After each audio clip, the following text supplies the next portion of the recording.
Por favor, meu querido Matheus Pinho, vamos começar aí com os jogos de ontem. Lembrando que hoje teremos 2 jogos, Cruzeiro e CRB, ou melhor, CRB e Cruzeiro lá no Rei Pelé. E também Vasco e CSA no estádio de São Januário. Esses 2 jogos foram 0-0, então aí quem vencer avança de fase. Cássio Cardoso, de todos os resultados que a gente vai analisar aqui, daqui a pouquinho o Guilherme tá chegando pra gente falar das partidas com os times do Rio de Janeiro, tá? Mas papum, qual foi o resultado que mais lhe surpreendeu ontem, de todos? Você tá mutado. Errei, fui moleque, perdão. Pra mim, tá um duelo, Pedro, entre a eliminação do São Paulo para o Atlético Paranaense e a eliminação do Palmeiras na forma que foi para o Corinthians. Porque o jogo do São Paulo contra o Atlético Paranaense, o primeiro jogo, foi absoluto do São Paulo. Podia ter construído um placar muito mais confortável. Tomou um gol no final. E mesmo assim não parecia que era algo para se preocupar tanto, mas o São Paulo perdeu um jogador expulso. Tenho minhas dúvidas da expulsão do Rafael. Tem uma câmera que mostra que o Viveiros talvez tivesse se jogado, né? Mas se houve o toque, Cássio, era uma chance clara e manifesta de gol, ele estava com o controle da bola, estava em direção ao gol. Né? O toque era vermelho. O toque é que me deixou em dúvida. A dúvida sua é se existiu ou não o toque, né? Isso. Se teve toque, pra mim tinha que expulsar. Não tem como ser diferente. E um jogador a menos, velho, é realmente complicado. O Atlético ainda assim sofreu bastante, mas fez 1-0 nos pênaltis, foi um baile, né? O São Paulo errou tudo. O Santos foi muito bem. Mas o Palmeiras contra o Corinthians, o Palmeiras tomou um 3-0 no agregado, cara. Assim, e pra mim o Palmeiras era favorito a avançar, mesmo sendo um clássico. Mas esses 2 jogos tiveram contextos, né? Isso. Da expulsão de Rafael, goleiro do São Paulo, e a expulsão de Aníbal. A expulsão de Rafael a gente pode até debater se houve ou não, toque, enfim. Mas a de Aníbal... A de Aníbal tinha que expulsar. Tinha que expulsar. E Daronco só não expulsou de primeira, porque tem uma câmera que pega assim de trás. Daronco tá olhando pra dentro da área, ele apita e olha para o cobrador do escanteio. É nessa hora que tem um jogador do Palmeiras que empurra Aníbal, mas não é um empurrão que faz ele atingir o jogador do Corinthians, o Carrídio. Ele é empurrado e ele dá a cabeçada. E aí foi corretamente expulso. Gustavo Gomes que empurra ele. Foi um lance realmente para vermelhos, comprometeu todo o jogo, né? E aí o Corinthians construiu 2 bolas paradas, o 2-0. Acho que pro Palmeiras é uma frustração de fato muito grande. Mas ver o São Paulo eliminado talvez seja a maior surpresa. Porque, Pedro, assim, depois dos jogos de ida, a gente vai consolidando ali, né, as possibilidades. Se você fizesse essa pergunta antes, ainda assim seria o São Paulo. Ou entre Palmeiras e Corinthians, São Paulo, Atlético Paranaense, ou até Flamengo e Galo, qual pode ser o mais surpreendente? Hoje, naquele momento, seria o Atlético Paranaense com o São Paulo, porque é Série B. E depois do primeiro jogo, também ficou isso. Porque foi uma vantagem muito grande na dinâmica da partida do São Paulo no Morumbi. Vinha num momento muito bom, e o Atlético oscilando, em baixa. Mas o futebol não aceita desaforo, um homem a menos faz uma diferença danada. E aí eu acho que o São Paulo pagou caro. O São Paulo ele poderia ser considerado um dos favoritos, porque a ausência de Flamengo e Palmeiras abre uma brecha na segunda prateleira. Eu coloco Flamengo e Palmeiras na primeira. Acho que o Cruzeiro está querendo se colocar nessa primeira, né? O Botafogo esteve, mas hoje eu diria que é mais segunda prateleira, mesmo sendo muito competitivo ainda. Mas com a saída do São Paulo, o favoritismo ele vai ficando mais diluído, né? Aí é uma surpresa, assim. Acho que o Palmeiras contra o Corinthians teve problemas do Palmeiras, teve problemas do Corinthians, mas o Corinthians aproveitou muito bem esse jogador a mais, ganhou de presente. Acho que o Aníbal é o grande responsável, né? O grande vilão, se a gente tiver que eleger uma pessoa, é o vilão, a expulsão do Aníbal muda tudo. E aí realmente é surpreendente, mas o Corinthians oscila bastante, o Atlético Paranaense oscila bastante, o Atlético Mineiro, para falar já que ele eliminou o Flamengo, oscila bastante. Então, eu diria que os 3 eliminados E esses dois especificamente que você me perguntou, eles são surpresas, Palmeiras e Corinthians, mas eu ainda fico com a eliminação de São Paulo, ou melhor, Palmeiras e São Paulo, mas eu ainda fico com a eliminação de São Paulo como a mais surpreendente na noite de ontem. A gente vai falar de cada um desses jogos, tá? Mas eu também tô com o Cássio. Eu acho que pra mim a eliminação mais surpreendente é a do São Paulo, primeiro, pelo bom momento que o São Paulo vivia, por ser um confronto de um time de Série A com um time de Série B, com um time de Série A vindo de 5 vitórias em sequência, com o Atlético Paranaense mal na Série B, e independentemente do contexto, e tem gente aqui, Cássio, no Twitter, dizendo o seguinte, o Bruno Santos dizendo que tem uma câmera que pega o toque, bem sutil, mas pega. Teve outra pessoa que falou aqui dessa imagem, Fabrício Lima. Tem 4 ângulos de câmeras diferentes. Nenhum detecta o toque. Pior, nenhuma dá indício de contato no corpo do atleta do Atlético Paranaense, nem em câmera lenta. Então, o pessoal aí tá dividido, tá na dúvida se houve ou não o toque. O Eric tá aqui dizendo que o São Paulo perdeu porque não acertou o pênalti. O Palmeiras perdeu pela expulsão. É óbvio que o contexto do jogo do São Paulo com o Atlético Paranaense, quando você perde o goleiro com 4 minutos de jogo, velho, a estratégia, a tática, né, vai pro espaço. E, independentemente do Palmeiras também ter tido um jogador expulso ali aos 14, 15 minutos do primeiro tempo, velho, o Palmeiras, tecnicamente falando, é um time superior ao Corinthians. A diferença dos dois não é tão grande como a do São Paulo com o Atlético Paranaense e era clássico. Sabe? Então, assim, você também não pode dizer que o Corinthians não fez um jogo à la Corinthians, com o Palmeiras se desdobrando, correndo, brigando, e o Corinthians em 2 lances de bola parada, no melhor estilo, Abel Ferreira, conseguiu vencer o jogo. Então, eu também fico aí com a eliminação do Atlético Paranaense para o São Paulo, porque o São Paulo ainda teve a chance... A classificação do Atlético Paranaense, perdão.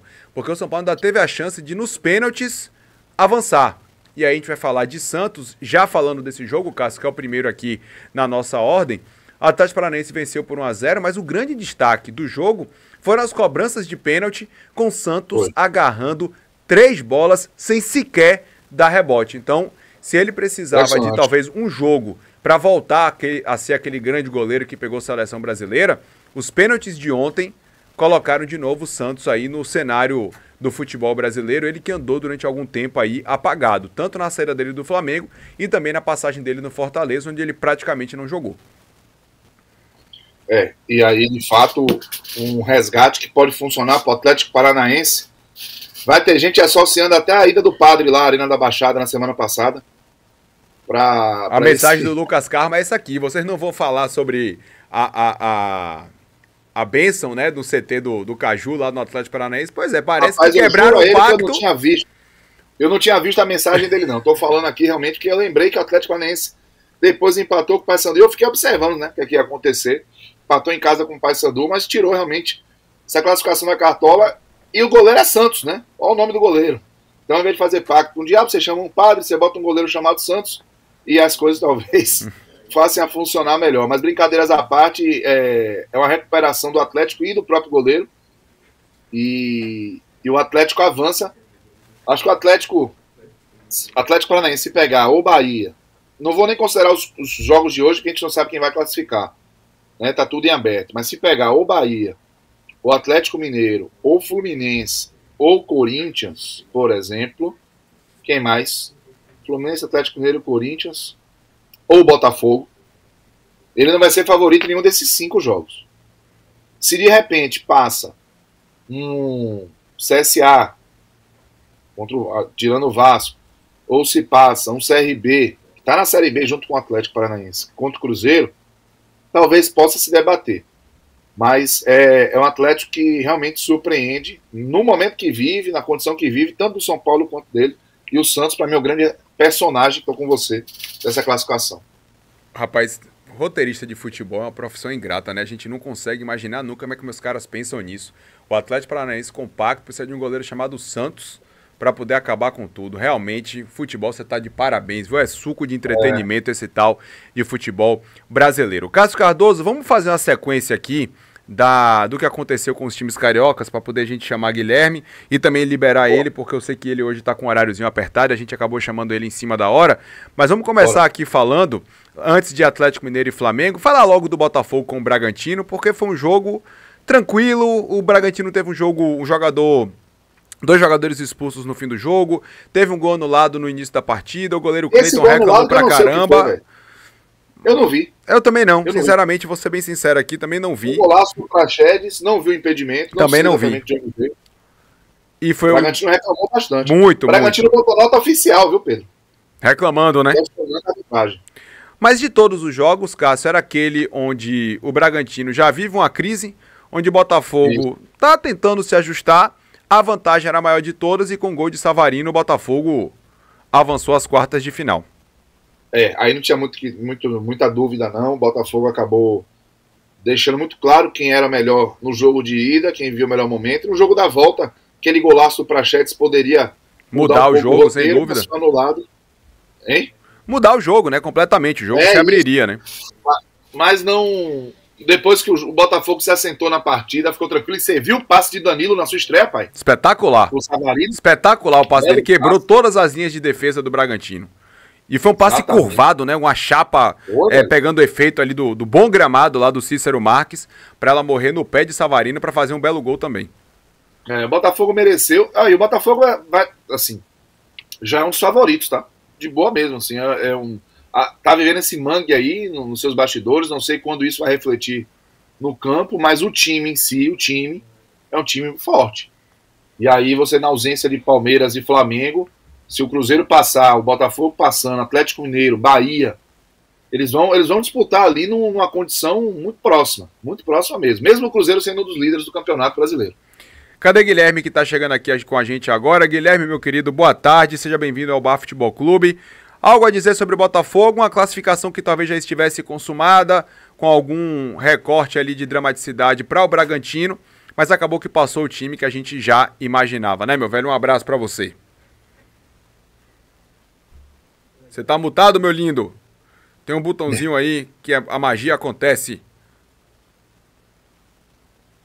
Você ainda tá mutado. Vai que vai. Não é o fone, é o quê? É lá, é aí, no botão aí. No programa. Não, a gente não lhe ouve.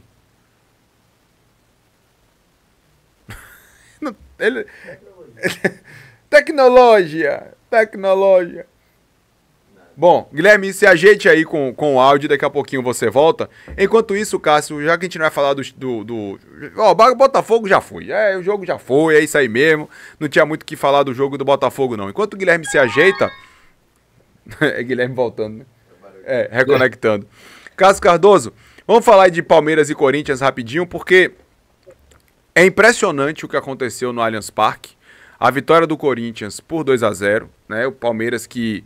Se não fosse talvez a expulsão de Aníbal, a gente até poderia imaginar que o Palmeiras teria totais condições de reverter, né, o cenário adverso de ter perdido o jogo de ida por 1-0. Com a expulsão de Aníbal, a vida do Corinthians ficou menos complicada, né? Não vou dizer que ficou mais fácil, porque o Palmeiras ainda lutou muito e o Corinthians teve que, né, suar, correr, brigar para vencer por 2-0. O placar mente um pouco sobre o que foi o jogo.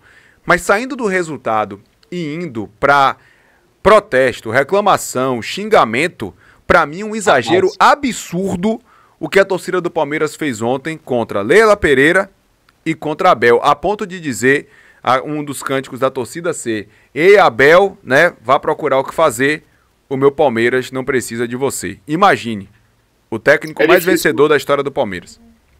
É difícil, aí dá uma semana que o cara vai embora, aí começam as homenagens. Era o maior técnico da história do Palmeiras. Que saudade do Abel, que não sei. Rapaz, é lógico que é revoltante, né? O Palmeiras, ele tá com essa semana. Essa semana não, em 2025, perdeu o título paulista, o tetracampeonato paulista para o Corinthians. Inclusive perdendo o jogo do Allianz.